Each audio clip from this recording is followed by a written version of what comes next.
बिल्कुल इनफैक्ट अभिषेक मुझे लग रहा है कि देखिए आज तो पहला दिन है जब ऐसे न्यूज़ रिपोर्ट्स मिलने में आए हैं कि कोविड का जो थर्ड वेव है या नया वेरिएंट है वो साउथ अफ्रीका में मिला है और उसी का इम्पैक्ट आपको इंडियन मार्केट्स में, ग्लोबल मार्केट्स में देखने को मिला है। बट हमारा मानना है कि कोई भी कोविड का इम्पैक्ट होता है वो एक लिमिटेड इम्पैक्ट हो चुका है। ऐसा नहीं कि कोविड आता है और कई महीनों के लिए चले जाएगा।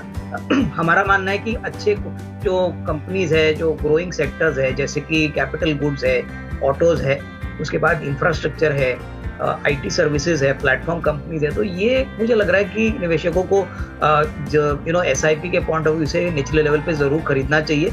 हालांकि शॉर्ट टर्म में अंडर परफॉर्मेंस जरूर रहेगी। जैसे नीलेश ने कहा कि मार्केट मोमेंटम में जब नेगेटिव होता है तब शॉर्ट टर्म में ट्रेंड्स नेगेटिव रहेंगे, बट लॉन्गर टर्म में पैसा तभी बनता है जब आप खरीदते हैं जब कोई खरीदना नहीं चाहता, और यही शायद समय है थोड़ा थोड़ा निवेश करने के लिए।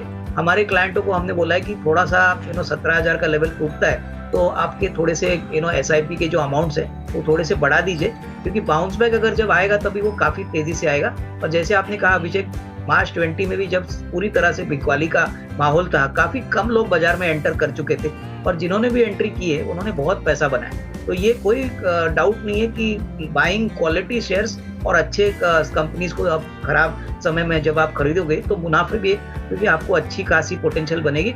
सिर्फ यही कवियत है कि आपको थोड़ा सा समय इसमें निवेशित रहना पड़ेगा। इनके पास टाटा पावर के 1000 शेयर्स हैं और इनकी खरीद का भाव 235 रुपीज़ है।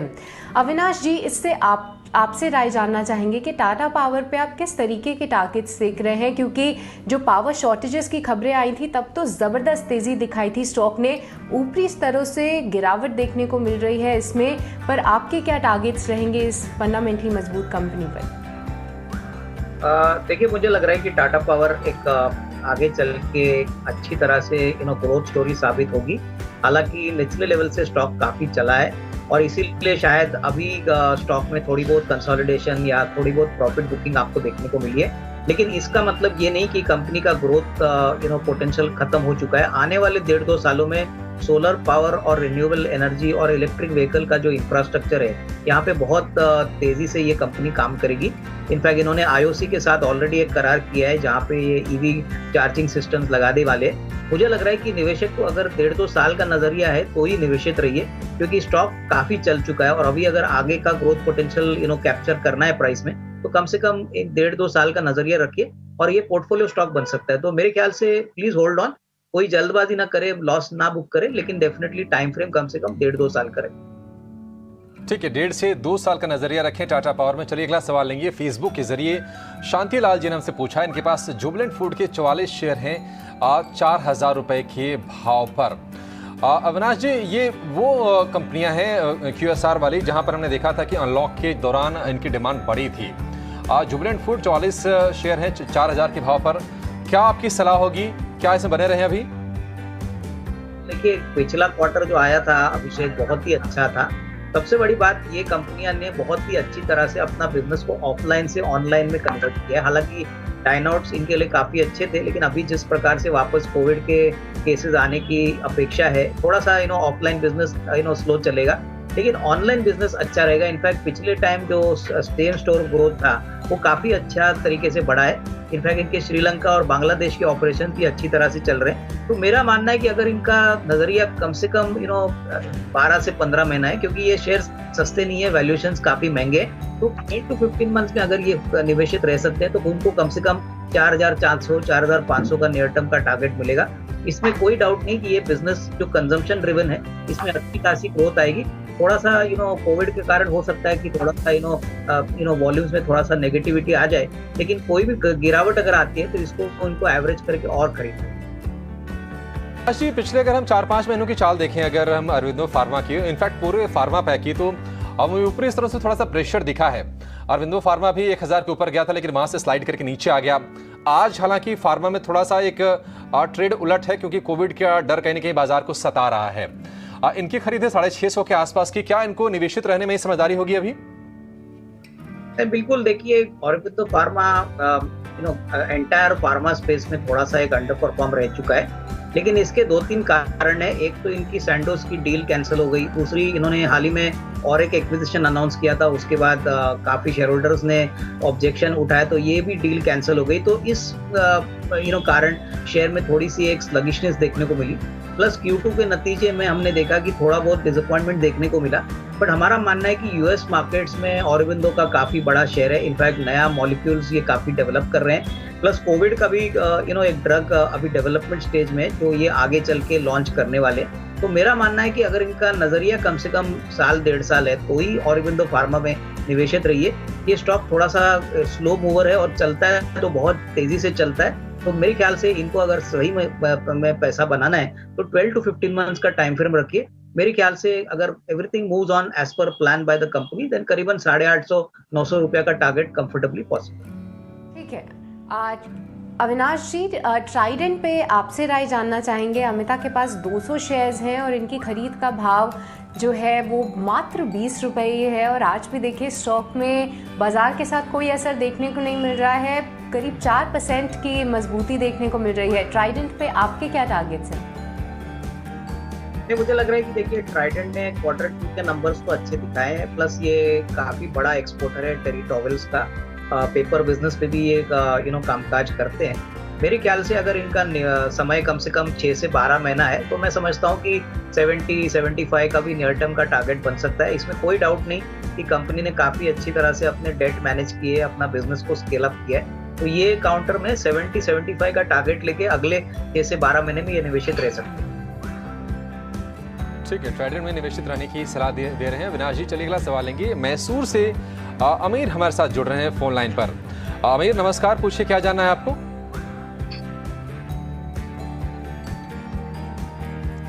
ठीक है, अमीर तक शायद हमारी आवाज़ नहीं पहुंच रही। चलिए इनका सवाल हमारे पास आ गया, वो ले लेते हैं। इनके पास ONGC के 1480 शेयर हैं 158 रुपये के भाव पर। और आज बाजार में चूँकि बिकवाली बढ़ी है तो ONGC में भी देखिए अब थोड़ी सी कमजोरी बढ़ती हुई दिख रही है और इनके खरीद के भाव से 10 रुपये नीचे ये शेयर है।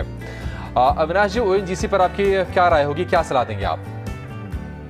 नहीं, मुझे लग रहा है कि देखिए इनको अभी तो पोजीशन होल्ड करनी चाहिए, क्योंकि क्रूड का जो ट्रेंड है वो अभी भी ऊपरी लेवल पे है।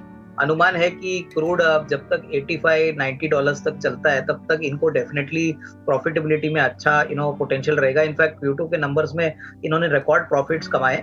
कंपनी का मानना है कि क्रूड अगर इस प्राइस पे रहता है तो इनके रियलाइजेशंस काफी सिग्निफिकेंटली इंप्रूव होंगे। और हमको लग रहा है कि जिनका कोर बिजनेस बेसिकली जो कोर ऑयल ड्रिलिंग का है, यहाँ पे इन्होंने कहा है कि काफी बड़े इन्वेस्टमेंट्स उन्होंने FY23 के लिए लाइन अप किए।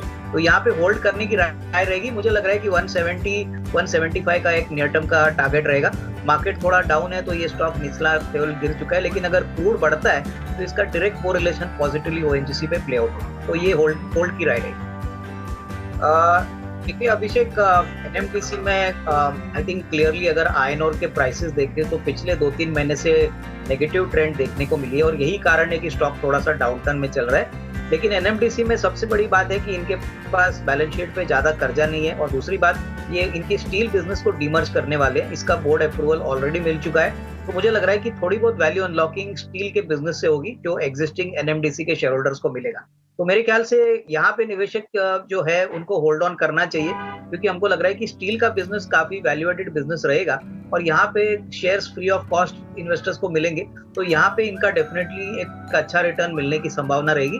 तो मेरे ख्याल से तब तक जब तक ये डीमर्जर होता नहीं है, तब तक ये शेयर डेफिनेटली थोड़ा सा एक छोटे से रेंज में चलेगा। लेकिन स्टील बिजनेस लिस्ट होने के बाद यहाँ पे अच्छी तेजी आपको स्टील के शेयर में देखने को मिलेगी। तो उस पॉइंट ऑफ व्यू से NMDC में होल्ड करने की राय है। ठीक है, NMDC में होल्ड करने की राय है। अविनाश जी, इसी साल की लिस्टिंग है एंटनी वेस्ट की। 300 शेयर है 370 के भाव पर और अब ये 300 के आसपास से ये शेयर ट्रेड कर रहा है। काफ़ी उठापटक हमने देखी इस स्टॉक में। क्या सलाह होगी आपके एंटनी वेस्ट को लेकर? क्या यहाँ पर बने रहने की सलाह होगी या फिर कहीं स्विच कर लेंगे बेहतर मौके देखकर? I think Abhishek, waste management में गिनी चुनी कंपनीज इंडिया में लिस्टेड है और एंटनी वेस्ट का जो बिजनेस मॉडल है वो काफी स्ट्रांग है। ज्योग्राफिकली ये पूरे इंडिया में काम करते हैं और हमको लग रहा है कि जिस प्रकार की Q2 के नतीजे आ गए अभिषेक, मुझे लग रहा है कि सेकंड हाफ मेरे ख्याल से इससे भी काफी अच्छा रहेगा। निवेशक ने कहा था कि कितने समय में इनको अच्छा प्राइस मिलेगा। मेरे ख्याल से अगर ये कम से कम साल भर का नजरिया रखते हैं तो मुझे लग रहा है कि यहाँ से भी करीबन एक 50% की अपसाइड पॉसिबल है। क्लियरली कंपनी में कोई डेट नहीं है, वर्किंग कैपिटल की बहुत अच्छी तरह से ये मैनेज करते हैं और मोर और लेस इनका मोनोपोली बिजनेस है म्युनिसिपैलिटीज के साथ। तो वेस्ट मैनेजमेंट गवर्नमेंट के लिए भी एक बहुत बड़ा फोकस एरिया है। तो इस पॉइंट ऑफ व्यू से इसमें निवेशित रहना ही मेरे ख्याल से सबसे बड़ी स्ट्रेटेजी रहेगी। स्टॉक थोड़ा सा ऊपरी लेवल से जरूर करेक्ट हो चुका है, लेकिन बिजनेस फंडामेंटल्स काफी स्ट्रॉन्ग है। ट्रैवल बिजनेसेस में इनका जो ट्रैवल का प्लेटफॉर्म है वो काफी वेल एस्टेब्लिश्ड है। इनफैक्ट सबसे बड़ी बात ये एसेट लाइट बिजनेस है, एक प्लेटफॉर्म बिजनेस, जहाँ पे हमको लग रहा है कि होपफुली एक बार नॉर्मल सी आती है तो इसमें कोई डाउट नहीं कि स्केलेबिलिटी बहुत तेजी से और बहुत छोटे समय में आएगी। सबसे बड़ी बात, कंपनी ने Q2 के जब नंबर्स डिक्लेयर किए थे तभी नंबर्स बहुत ही उम्मीद से काफी अच्छे थे, प्रॉफिटेबिलिटी बहुत ही स्ट्रांग थी। तो मेरा मानना है कि इन्होंने 545, 548 में जो लिया है इसको कम से कम एक साल भर का एक टाइम फ्रेम दे दीजिए, क्योंकि इस समय तक हमको लग रहा है कि कोरोना का जो इम्पैक्ट है वो पूरी तरह से निकल जाएगा। शॉर्ट टर्म में कोरोना कितना सख्त आएगा, कितने केसेस इंडिया में आएगा वो कहना मुश्किल है, लेकिन ऑब्वियसली सेंटिमेंटली ऐसे सेक्टर जो ट्रैवल रिलेटेड होते हैं उनको इम्पैक्ट ज्यादा झेलना पड़ता है। इनका नजरिया अगर साल भर का है या थोड़ा सा इसके ऊपर है तो इसमें अच्छा खासा पैसा बन सकता है। मुझे लग रहा है कि इसकी फेयर वैल्यू 650, 700 तक भी जा सकती है, बट ओनली पॉइंट इज इनको थोड़ा सा टाइम फ्रेम लंबा करके इसमें निवेशित रहना है। अभिषेक, पहली बात तो देखिए, आज एक खबर आई है कि IRCTC सारे गाड़ियों में खाने पीने की सर्विसेज वापस शुरू कर रहा है। तो इसका मतलब है कि स्लोली नॉर्मल सी वापस आ रही है।